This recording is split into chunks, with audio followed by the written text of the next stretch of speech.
Hi friends, welcome back to our channel. எல்லோரும் எப்படி இருக்கிறீங்க? இன்றைக்கி ஒரு டெய்லி லாக் தான் பார்க்க போகிறோம். வாங்க ஃப்ரெண்ட்ஸ், இன்றைக்கி முழுவதாக என்ன வேலை செஞ்சேன்றதை நான் உங்கள் கூட ஷேர் பண்ணுறேன். இன்றைக்கி நான் போட்ட கோலம் இது தான். எப்படி இருக்குன்றதை கமெண்ட்டில் சொல்லுங்கள். ஓகே, இன்றைக்கி காலையில் இட்லி சாம்பார் தான் செய்தேன். என் ஸ்டைலில் நான் இட்லி சாம்பார் எப்படி செஞ்சேன்றதை நான் உங்கள் கூட ஷேர் பண்ணுறேன். தோரம்பருப்பை வேக வச்சு எடுத்துக்கிட்டேன். தோரம்பருப்பு வேக வைக்கும் போதே மஞ்சத்தூளும் ஜீரகமும் சேர்த்து 3 விசில் நல்லா குழைய எடுத்துக்கிட்டேன். இதுக்கு ஒரு வதக்கல் வதக்கணும், அதுக்கு அரைக்கணும், விருதாக அரைக்கணும். அதுக்கு கொஞ்சம் கொத்தமல்லி, மிளகு, ஜீரகம், பெருஞ்சீரகம் இது ஃபுல்லாக நல்லா ட்ரை ரோஸ்ட் பண்ணி நல்லா கொரன்னு அரைச்சி எடுத்துகிட்டு வந்துடுங்க. நெக்ஸ்ட்டு வானலை வச்சு வெங்காயம் வதக்கிட்டு, வெங்காயம் நல்லா வதங்கின பிறகு தக்காளி பழம், கேரட்டு, பீன்ஸு, நம்ம இஞ்சி பூண்டு இந்த விழுது எல்லாத்தையும் சேர்த்து நல்லா வதக்கி எடுத்த பிறகு நம்ம வச்சுருக்கிற தோரம்பருப்பையும் நல்லா சேர்த்து நல்லா கொதி வந்த உடனே இறக்குனீங்கன்னா உப்பு பார்த்துக்கோங்க. உப்பு டேஸ்ட்டு பார்த்துக்கோங்க. அந்த டைமில் டேஸ்ட்டு பார்த்துட்டு உப்பு கரெக்டாக இருந்துச்சுன்னா இறக்கிடுங்க. இதுக்கு ஒரு சின்ன தாளிப்பு. இதில் வெங்காயம், கொஞ்சோண்டு கருவேப்பிலை, கொஞ்சோண்டு காஞ்ச மிளகா, பெருங்காயத்தூள் போட்டு கொதி வந்துச்சுன்னா சூப்பரான இட்லி சாம்பார் ரெடி. காலையில் டிஃபன் இதுதான் ஃப்ரெண்ட்ஸ் எங்களுக்கு. இந்த சாம்பாரை நீங்கள் செஞ்சுட்டு எப்படி இருக்குன்றதை எனக்கு கமெண்ட்டில் சொல்லுங்கள்.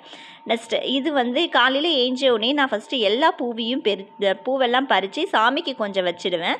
அப்புறம் பாப்பாவுக்கு கொஞ்சம் குளியல் பொடி ரெடி பண்ணுறதுக்காக கொஞ்சம் பூவை காய வச்சு வீட்டிலேயே நான் உளுந்து காய வைப்பேன். அவளுக்கு குளியல் பொடி ரெடி பண்ணணும் அப்படின்னு சொல்லிட்டு.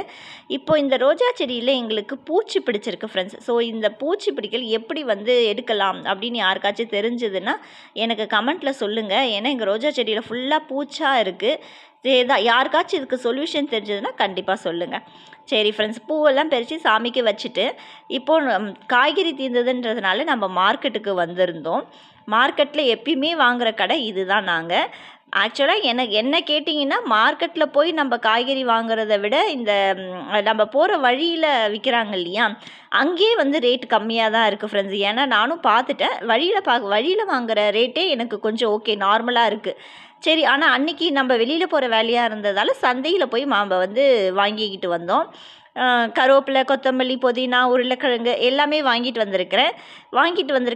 நான் உங்களுக்கு காமிக்கிறேன் ஃப்ரெண்ட்ஸ், என்னென்ன வாங்கிட்டு வந்தேன்னு சொல்லிட்டு வீட்டில் போய் நான் காமிக்கிறேன். இதே போல் காலிஃப்ளவர், ஆனால் ரேட் ஓரளவு ஓகே தான். நம்ம ஏன்னா நார்மலாக இந்த அண்ணன்கிட்ட இந்த மார்க்கெட்டுக்குன்னு போனால் இந்த அண்ணன் கடையில் வாங்குறதுனால கொஞ்சம் நார்மலாக தான் இருக்குது. காய்கறியும் பரவாயில்ல, கொஞ்சம் ஃப்ரெஷ்ஷாக தான் இருந்துச்சு ஃப்ரெண்ட்ஸ். நம்மளுக்கு என்னென்னா இங்கே கொஞ்சம் ரேட் அதிகமாக இருந்தாலும் நம்மளுக்கு என்னென்ன காய்கறி வேணுன்றதை நம்ம கிளியராக பார்த்து எடுத்தாச்சு. அப்புறம் முட்டை வாங்கணும். இங்கே ஒரு அட்டை முட்டை நம்ம வாங்கிக்கலாம். கொஞ்சம் ரேட் அந்த அளவுக்கு இருக்காது. ஸோ கம்மியாக வாங்கிக்கலாம். நம்மளுக்கு பிடிச்ச மரவள்ளிக்கிழங்கு, சக்கரவள்ளிக்கிழங்கு எல்லாமே இருந்தது. நான் மரவள்ளிக்கிழங்கும் வாங்கினேன், சக்கரவள்ளிக்கிழங்கு வாங்கினேன். அப்புறம் எப்பயுமே நான் சந்தைக்கு போனேன்னா மலாட்டை வாங்காமல் வரவே மாட்டேன் ஃப்ரெண்ட்ஸ். மலாட்டன்றது வேர்க்கடலைன்னு சொல்லுவாங்க, இல்லை கலக்கான்னு சொல்லுவாங்க. ஒரு ஊர்லேயும் ஒரு விதமாக அது வேரியேஷன் ஆகும். மாங்காய் அங்கே ரேட் அதிகமாக இருந்துச்சு, இங்கே கொஞ்சம் கம்மியாக சொல்லியிருந்தாங்க. அதனால் மாங்காய் வாங்கியிருந்தேன் ஃப்ரெண்ட்ஸ். இப்போ மலாட்டை சொல்லியிருந்தேன் இல்லையா, வேர்க்கடலை அதையும் வாங்கியிருந்தேன். அதே போல் எனக்கு நெத்திலி கருவாடு ரொம்ப பிடிக்கும். அது இட்லி பொடியாகவும் நம்ம அரைச்சி சேர்த்து சாப்பிட்டாலும் சூப்பராக இருக்கும். இல்லை நம்ம நெத்திலி கருவாடை வச்சு தொக்கு போல் செஞ்சு சாப்பிட்டாலும் சூப்பராக இருக்கும். உங்களுக்கு அந்த ரெசிபி வேணாலும் நீங்கள் கமெண்ட் பண்ணுங்கள். நான் கண்டிப்பாக அந்த ரெசிபியை உங்களுக்கு நான் போஸ்ட் பண்ணுறேன். ஸோ நம்ம கொஞ்சம் நெத்திலி கருவாடும் வாங்கணும். அதுக்கப்புறம் கொஞ்சம் ரைஸ் வாங்கினேன். என்ன ரைஸ் வாங்கினேன் அப்படின்னு பார்த்தீங்கன்னா, இது எப்பயுமே வாங்குகிற கடை தான் எங்கள் கடை. அதனால் ஜீரக சம்பா ரைஸ் வாங்கினேன் ஃப்ரெண்ட்ஸ். நெக்ஸ்ட்டு இன்றைக்கி நான் என்ன சமைச்ச மதியானம் அப்படின்னு பார்த்தீங்கன்னா, கலப்பு கீரை அப்படின்னு சொல்லுவாங்க. கலப்பை கீரைனா இதில் ஒரு 6-7 வகையான கீரைகள் இருக்கும் ஃப்ரெண்ட்ஸ். இந்த நம்ம ஊரில் எனக்கு இது எங்கள் ஊர்லேருந்து கொடுத்து அமைச்சிருந்தாங்க. வெளியில் போயிருந்தேன் அப்படின்னு சொல்லியிருந்தேன் இல்லைங்களா, வெளியில் போனதால் எனக்கு தெரிஞ்சவங்க ஒருத்தவங்க எனக்கு இந்த கீரையை கொடுத்துருந்தாங்க. அந்த கீரை ரெசிபி தான் இன்றைக்கி நான் உங்கள் கூட ஷேர் பண்ணியிருக்கேன். இந்த மல்லாட்டக்குழியில் போய் பார்த்தீங்கன்னா ஒரு 7-8 விதமான கீரைகள் முளைஞ்சி இருக்கும். அது எல்லாமே பறித்து கொடுத்து அது கலப்பு கீரைன்னு கரைவாங்க. சூப்பராக இருக்கும். கொஞ்சோண்டு பாசிப்பருப்பு போட்டு நல்லா கொதி வந்த உடனே நம்ம கொஞ்சோண்டு எண்ணெயை சேர்த்துக்கணும் ஃப்ரெண்ட்ஸ். எண்ணெய் சேர்த்துக்கிட்டால் கொதி அந்த அளவுக்கு வராது தோரம்பருப்பில், இல்லை பாசிப்பருப்பில். ஸோ கொஞ்சம் எண்ணெயை சேர்த்துக்கிட்டதுனால பாசிப்பருப்பு சீக்கிரமாக நம்மளுக்கு வெந்துடும் இல்லைங்களா. அந்த சைடு சாதத்துக்கு அரிசி வேக வைக்கிறதுக்காக தண்ணி வச்சுட்டேன் நான். இப்போ பருப்பு வெந்துட்டு இருக்கும்போது இதில் வெங்காயம், தக்காளி, கொஞ்சோண்டு பூண்டு, பச்சை மிளகா எல்லாத்தையும் ஆட் பண்ணிவிடுங்க ஃப்ரெண்ட்ஸ். கீரைக்கு தோது எப்பயும் பார்த்திங்கன்னா நம்மளுக்கு உருளைக்கிழங்கு ஃப்ரை தான் சூப்பராக இருக்கும். கீரையும் போட்டு நல்லா கொதி வந்த பிறகு இதை நல்லா கடைஞ்சிடுங்க. கடைஞ்ச பிறகு கொஞ்சோண்டு புளி தண்ணி ஆட் பண்ணிவிடுங்க. புளி தண்ணி ஆட் பண்ணிங்கன்னா சூப்பராக இருக்கும்.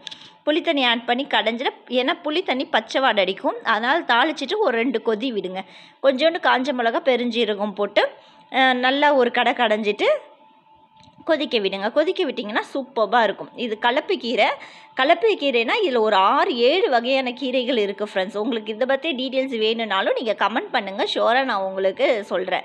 இது கலப்பைக்கீரை செஞ்சாச்சு. இன்றைக்கி மதியானம் லஞ்ச் பார்த்தீங்கன்னா சாதம், கலப்பைக்கீரை, உருளைக்கிழங்கு நான் கம்மியாக எடுத்துப்பேன், அதனால் கொஞ்சம் கம்மியாக வச்சுருக்கேன் ஃப்ரெண்ட்ஸ். நெக்ஸ்ட் இன்றைக்கி வாங்கிக்கிட்டு வந்தேன் இல்லைங்களா, மார்க்கெட்டுக்கு போயிருந்தேன்னு சொன்னீங்க இல்லையா, நம்மளுடைய பூசணிக்காய் வாங்கிக்கிட்டு வந்தேன்.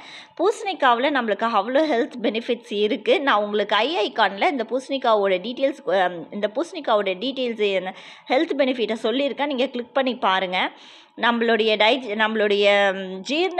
ஜீரணம் இல்லை வெயிட் லாஸ் எதாக இருந்தாலும் சரி, இது வந்து நம்மளுக்கு அவ்வளோ யூஸ்ஃபுல்லாக இருக்குது.